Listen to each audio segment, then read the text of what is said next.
in the squadron. They called him Bullets, but we call him Greg Kelly. Greg Kelly is on the air on the Red Apple Podcast Network. Okay, we're back. 800-848-9222. 800-848-9222. Memo of understanding. One more time. Here are the big chunks here. Okay, everybody ready for your mind to be blown? It's actually very, very understandable. War ends on all fronts, including Lebanon. 60 days to reach final agreement. Blockade ends. Hormuz traffic starts moving. Iran removes mines. Iran economic rehab, a possible $300 billion in financing. Sanctions on Iran will end. Iran never makes a nuclear weapon. Never. The funds are unfrozen, and there is an implementation mechanism to oversee the removal of the uranium dust. And, for some, that doesn't sound, that's not hard line enough. Remember, if we get them to do, well, you can never trust them. That's fine. We watch them. You realize our satellite technology, how big? First of all, we have human spies. And then we have satellite technology that literally, when you imagine a box of toothpaste. Toothpaste actually comes in a box, right? Picture Colgate toothpaste. And then you take it out of the box. And let's say you're interested in what the ingredients are. And on the back of the tube, it has little fine print writing. Our satellites can read that writing. Here's another example. Anybody eat Cheerios lately? I have not eaten Cheerios since 1978. That used to be like mandatory. Everybody ate Cheerios. And then they invented Honey Nut. Oh, actually, yeah, we revisited Cheerios in the 80s when they came out with Honey Nut Cheerios. On the side of the box where they have, this is part of a nutritious breakfast. You'll get all your vitamins if you eat a dozen eggs and broccoli, including this Honey Nut bowl of cereal. If you look at that print it's very small. It's fine print. A satellite can read that. A satellite in space can read that on the ground. We will know what these bastards are doing if they decide to even try to go in that direction. Kaboom! That's how we will reward them for that kind of behavior. I have no problem unfreezing the money. It's their money. It's not like, we kept it. Hey, we've unfrozen the money before. After the Iranian hostages, we got them back. We unfroze the assets. Took us a while. We didn't do it right away, but we did it.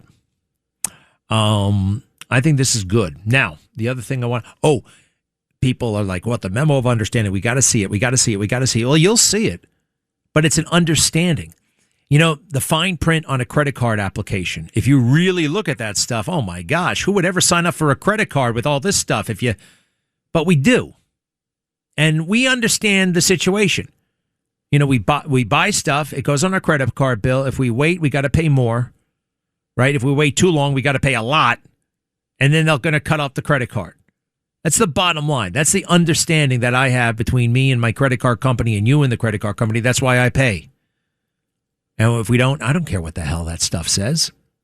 And that's just a way for people to litigate when they want trouble. Anybody ever look at the story of McDonald's, the restaurant McDonald's? So way back in the day, like in the 50s, this was kind of a radical concept, having fast food, paper, hamburgers served in paper. What are you putting it on paper for? You got to put it on a plate. And the McDonald's brothers, they were brothers. They figured out, no, you actually don't need a plate. We'll just wrap some paper around it. And then they found some other things. And wow, this is really convenient. And we'll give it right to you in a bag. Nobody ever had food in a bag. That's not how it was done.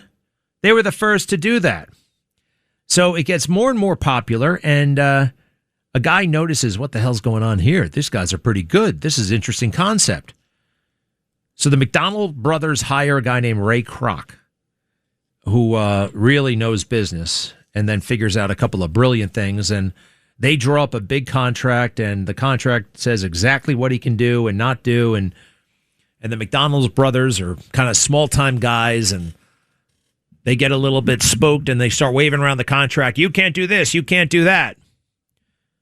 Well, listen to what Ray Kroc did. And, I don't condone this necessarily, but they do say contracts are made to be broken. Where are we? This is from the movie The Founder, right? You ever see that movie, The Founder? It wasn't really that great. Michael Keaton plays the founder, Ray Kroc. And the McDonald's brothers are on the phone, and they are mad. Cut 6. You have no right. You are to stop this instant. Is that clear? Nah. What the hell's that mean, nah? You will abide by the terms of your deal. I'm through taking marching orders from you. You and your endless parade of no's, constantly cowering in the face of progress. If phony powdered milkshakes is your idea of progress, you have a profound misunderstanding of what McDonald's is about. I have a far greater understanding of McDonald's than you two yokels. What? You will do as we say. No. You have a contract.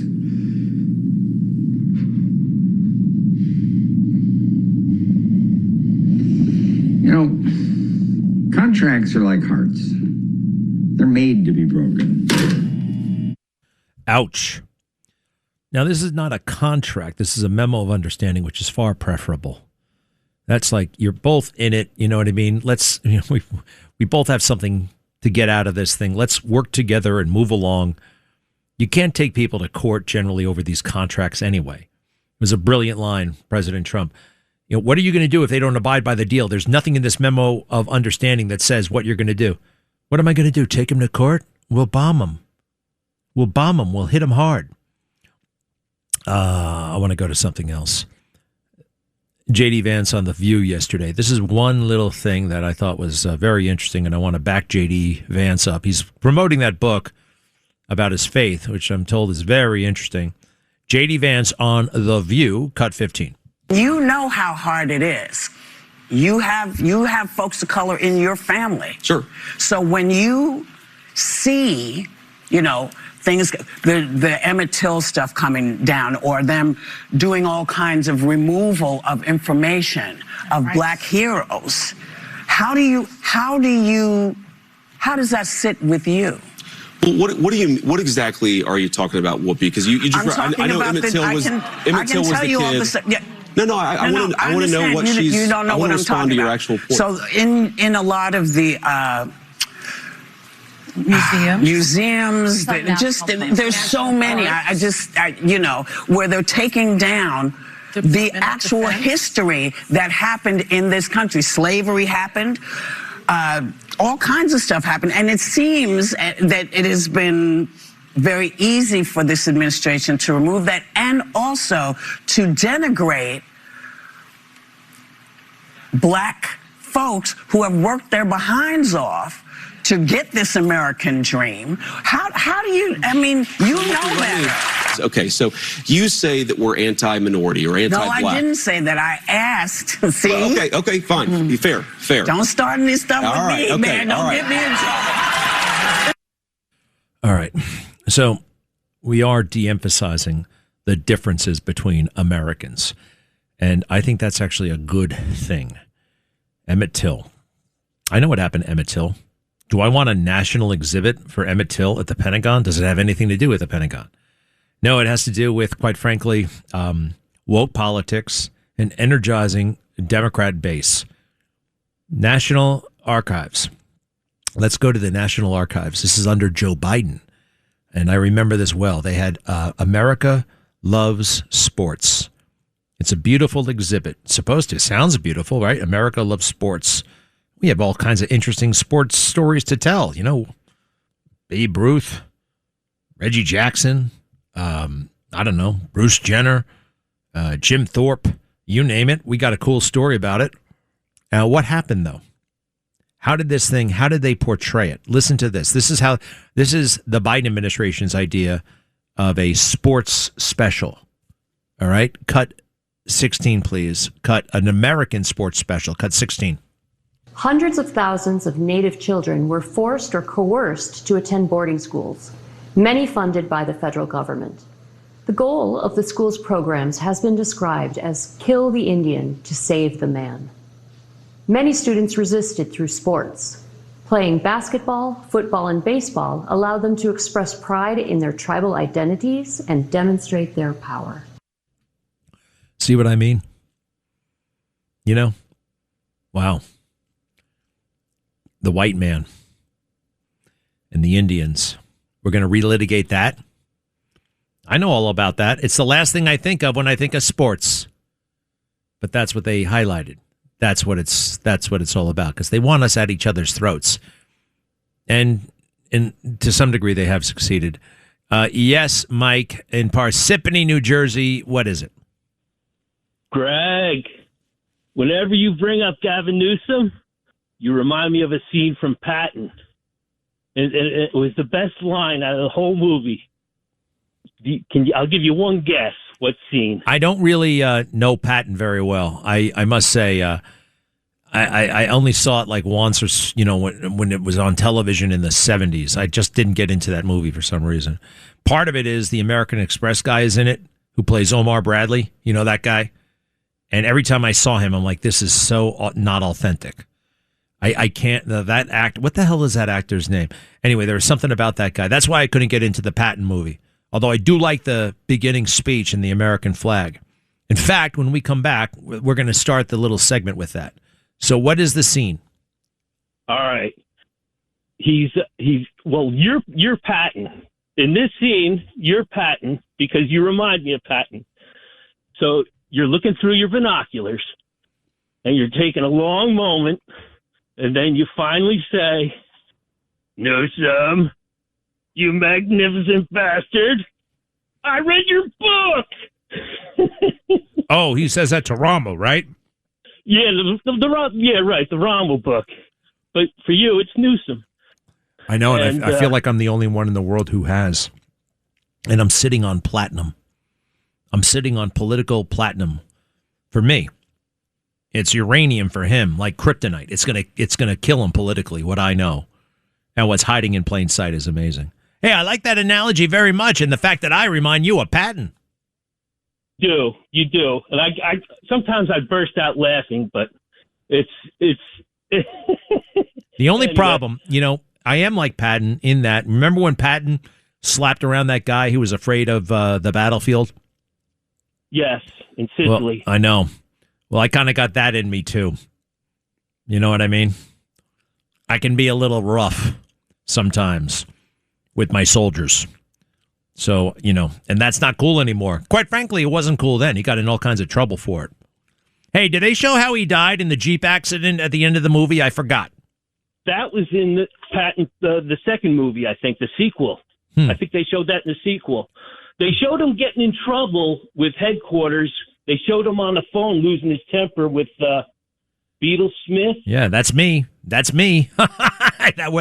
That's kind of the old me. I've kind of conquered a lot of that stuff. But, yeah, I got a lot in common, it sounds like, with this guy. Well, thank you very much, Mike. To be continued. And we're going to come back with a little Patton. All right? The great film. Oh, by the way, the screenwriter, I believe, was the same guy who did The Godfather. Francis Ford Coppola. We'll be right back. Greg Kelly on the Red Apple Podcast Network.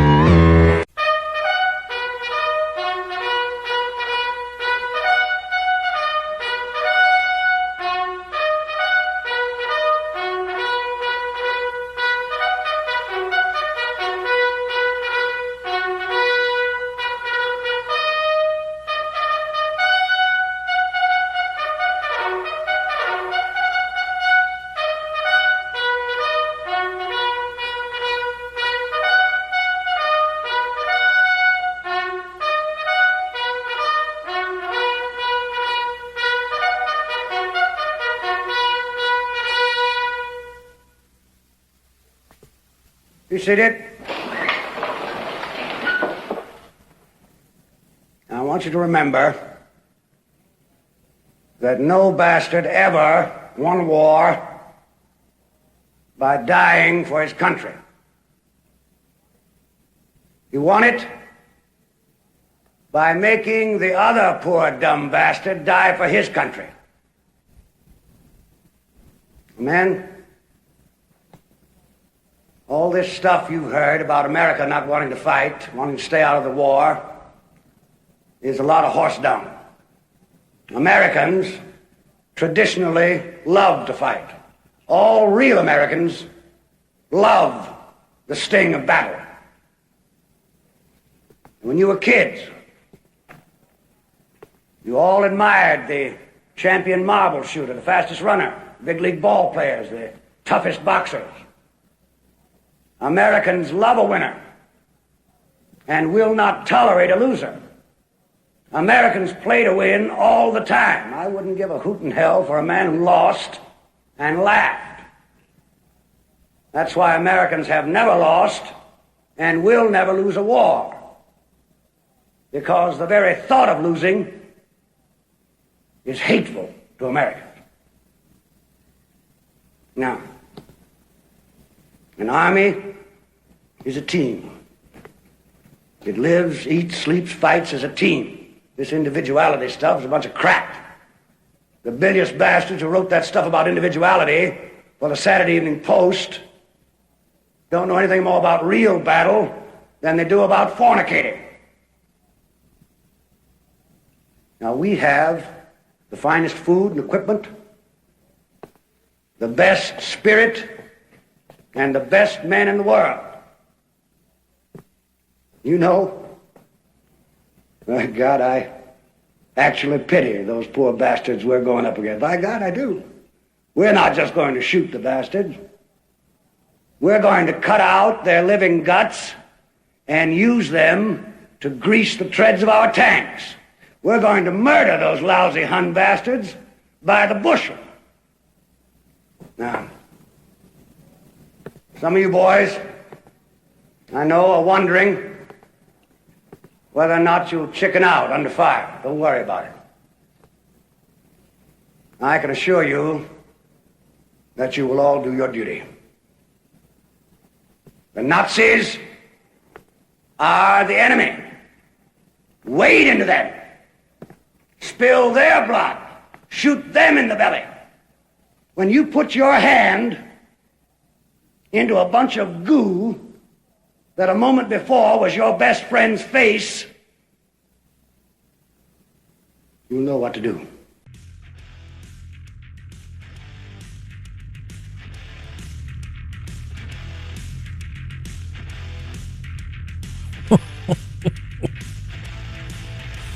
Oh boy, that's what I was waiting for. The moment of hand in the goo. Yikes. Well, I want to enlist right now. Kinda.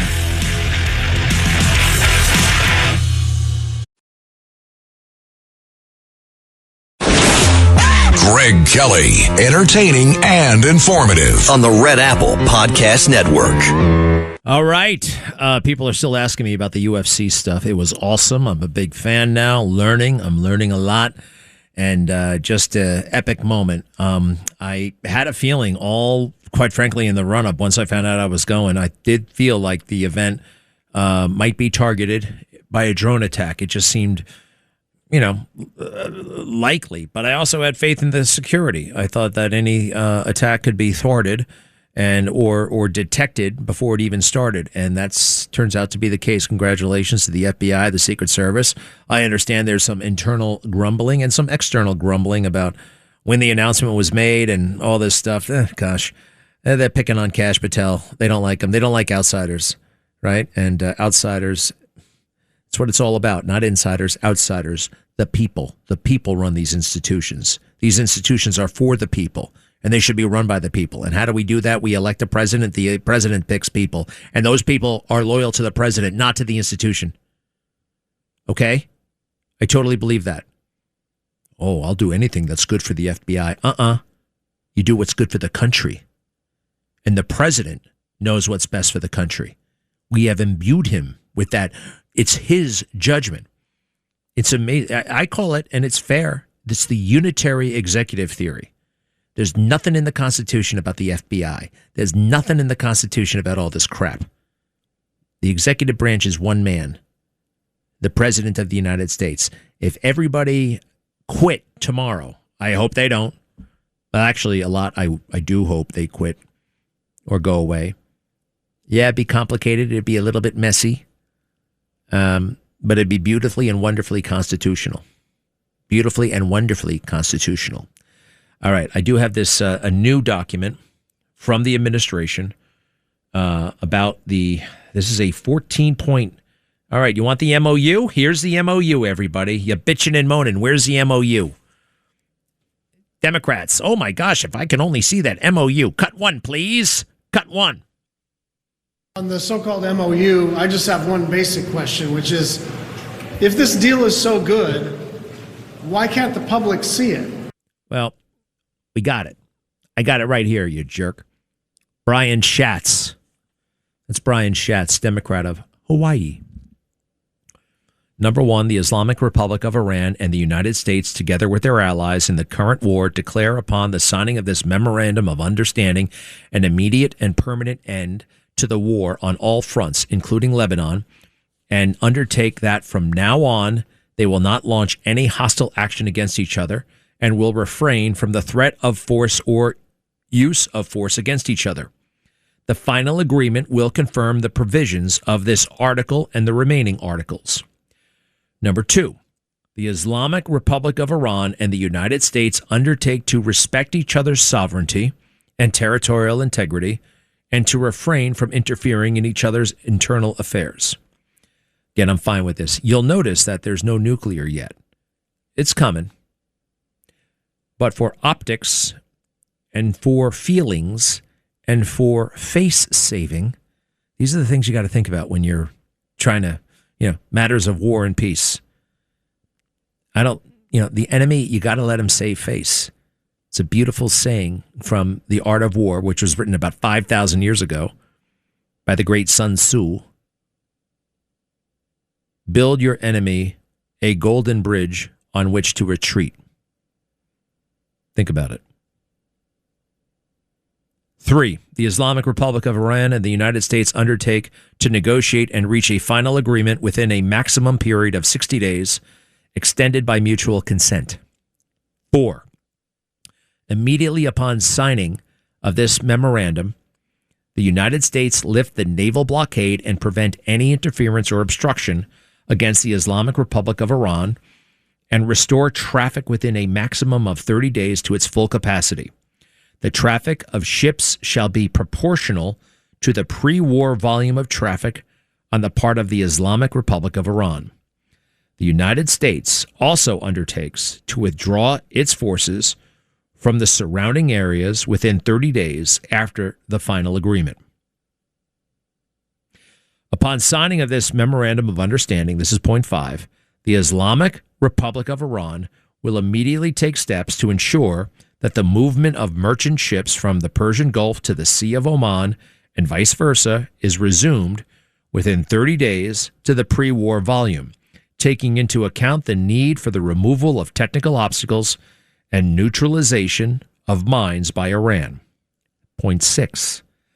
The United States undertakes, together with its regional partners, to create a comprehensive plan agreed upon by both parties for the rehabilitation and economic development of the Islamic Republic of Iran, while ensuring financing of at least $300 billion. The implementation mechanism of this plan, as part of the final agreement, will be formulated within 60 days.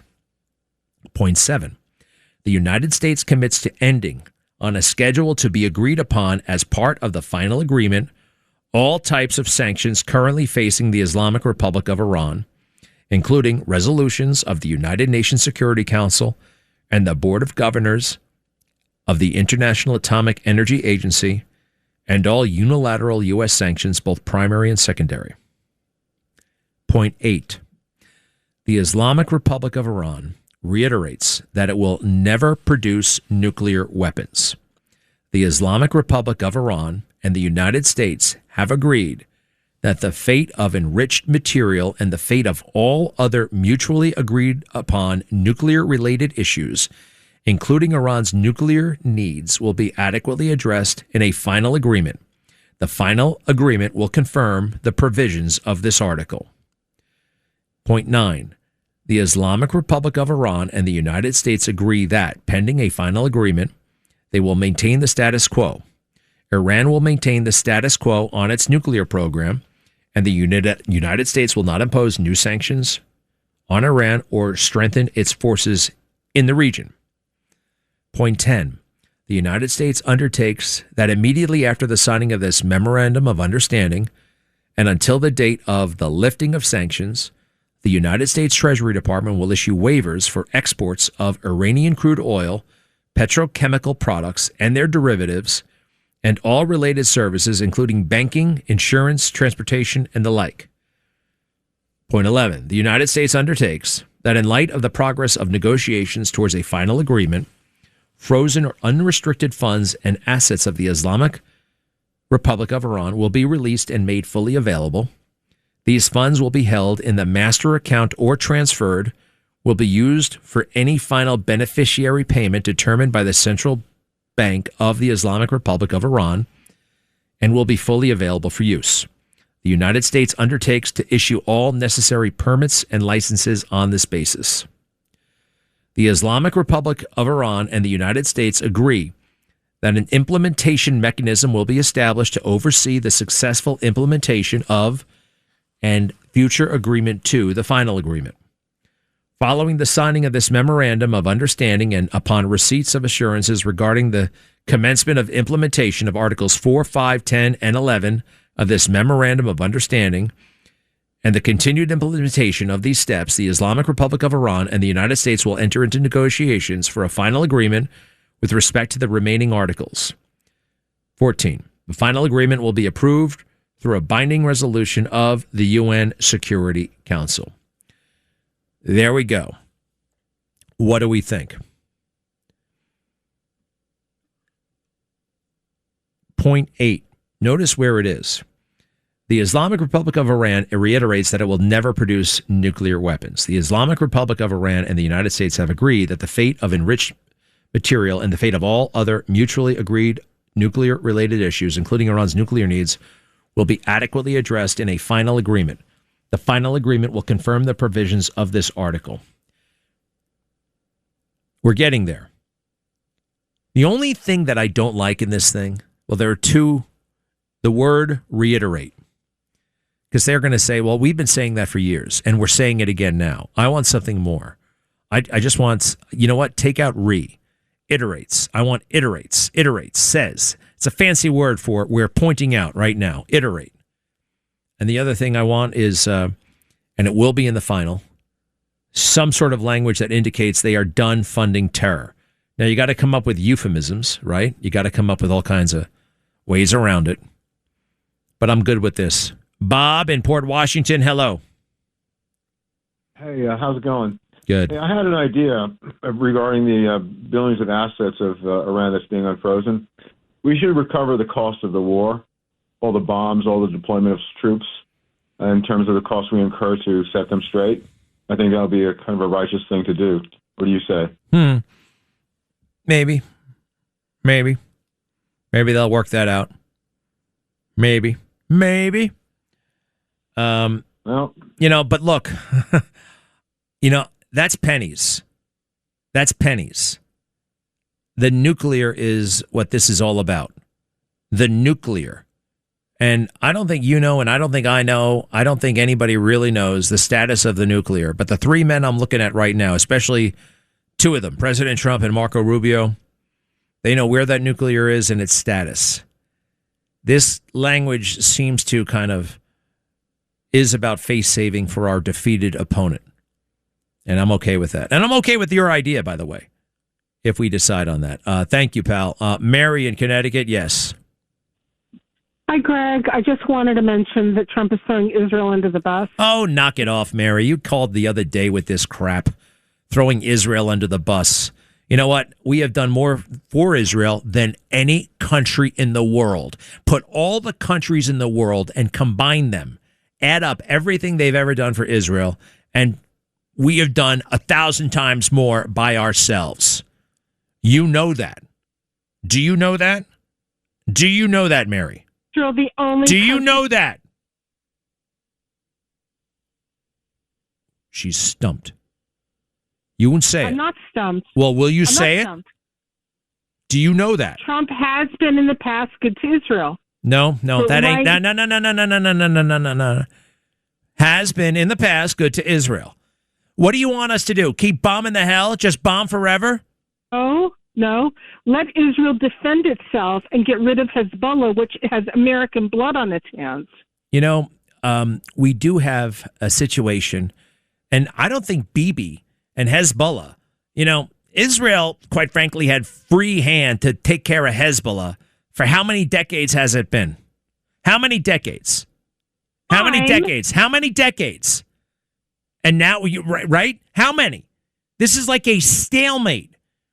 Sometimes I wonder if Bibi is just addicted. I know somebody very close to Bibi who told me the key to understanding Bibi is he's addicted to crisis. He thrives on crisis. He doesn't like resolution. He doesn't like the goals being reached, apparently.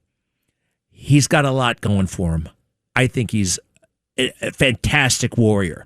But for you to call and say that we're throwing Israel under the bus, get lost, Mary. I have no patience. None. Zero. Now, Sal, I believe, is Jewish, and he's from Long Island. What do you say? No, I'm from New Jersey. Damn Greg, it! how you Where's doing? that Sal from Long Island when I need him? Solomon is his name, and he goes by Sal. How you doing, Greg? Listen, I got to discriminate against you because you're not Jewish. I'm looking for the Jewish Sal, all right? I got to hang up on you. No, I'm not going to hang up on you. What is it? I just want to say, Greg, we should never surrender our military sovereignty to NATO when we fight wars against Iran or any other country. We should fight to win, and we should lead. Well, we don't. What are you referring to? We don't really. We don't do that. I mean, we don't do that. What are you talking about? When do we take orders from NATO? We don't take orders from nobody. What are you talking about? Well, I'm just reinforcing that belief. Yeah, well, all right. Don't worry. I don't think that's in jeopardy. Yeah, as you know, that President Trump makes noise about leaving NATO every now and then. Well, I think what Trump should do, he should reform NATO because that organization has taken advantage of us for way too long. Well, actually, no, things changed big time, right? We got a lot of money, and they're suddenly paying up, and they're actually, after what we did hold on a second. Oh, Jesus. Excuse me. I can't. Well, Chris, what do you want to say? What is it?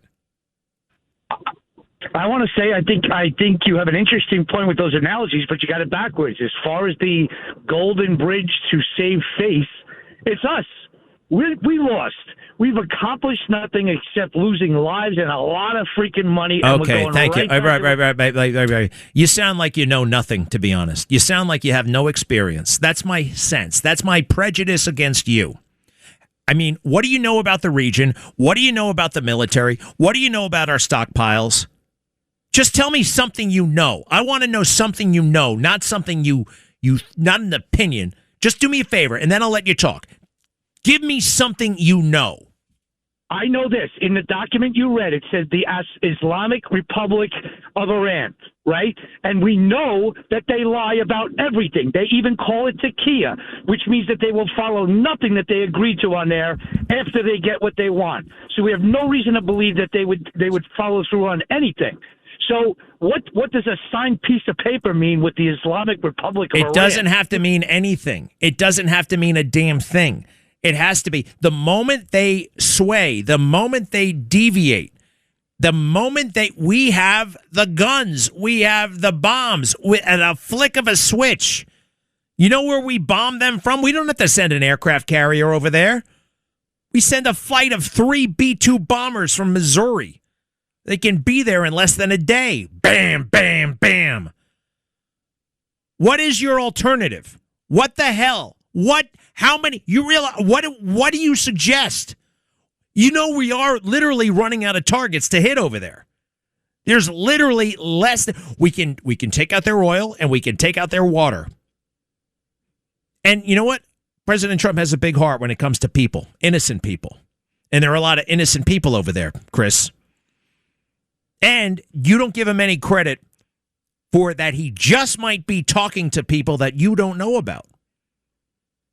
You know, there are sophisticated people over there. You go back to all these things you heard about Iran that you think and that you assume. And yeah, some of those assumptions are based on experience and reality. We killed the Ayatollah. It looks like we killed his son as well. We had killed the IRGC generals. We killed and killed and killed. And now we have some normal people to deal with. And I know they exist over there. I know that. Thank you. And I'll be right back. Greg Kelly, entertaining and informative. On the Red Apple Podcast Network. We got a split here in a moment. Hey, how about a little Rommel? And when he's Rommel and he's being pursued by our boy Patton. You got that one? Patton, the general, is going after Rommel. And he read the book. You magnificent bastard. He read the book. I love it. You know what I got to do this weekend? I got to watch that entire movie. We're going to, there's 2 pen and ink changes I'm going to make to this 14-point thing. I want to take out the word regarding iterate. Okay, that's the only thing. RE. If RE goes, that's fine. And obviously, there's going to be a provision here about the terror, about terrorism. All right, and you can't fund that. And we'll put it euphemistically. All right, so here's that great film, George C. Scott as Patton. Go.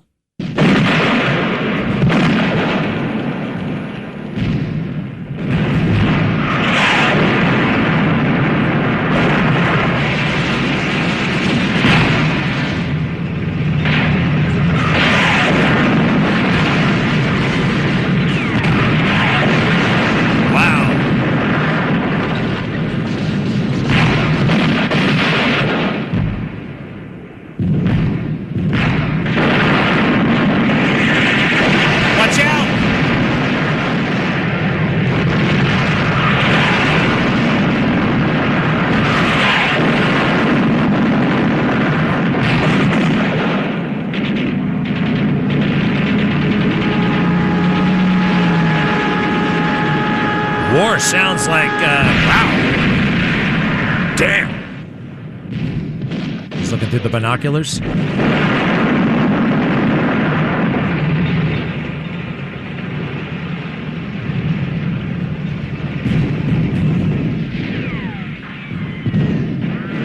That sounds a little bit like Bugs Bunny, some of those gunshots.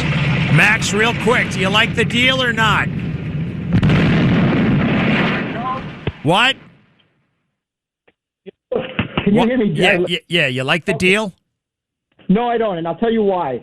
If you say no to terrorism, that's great, but then name the names tied with terrorism, like Muslim Brotherhood and CARE. Tell them they cannot have associations with them. There cannot be any ties with them. Yeah, we got time for that. 60 days. 60 days. Jesus Christ. And you guys you don't have any...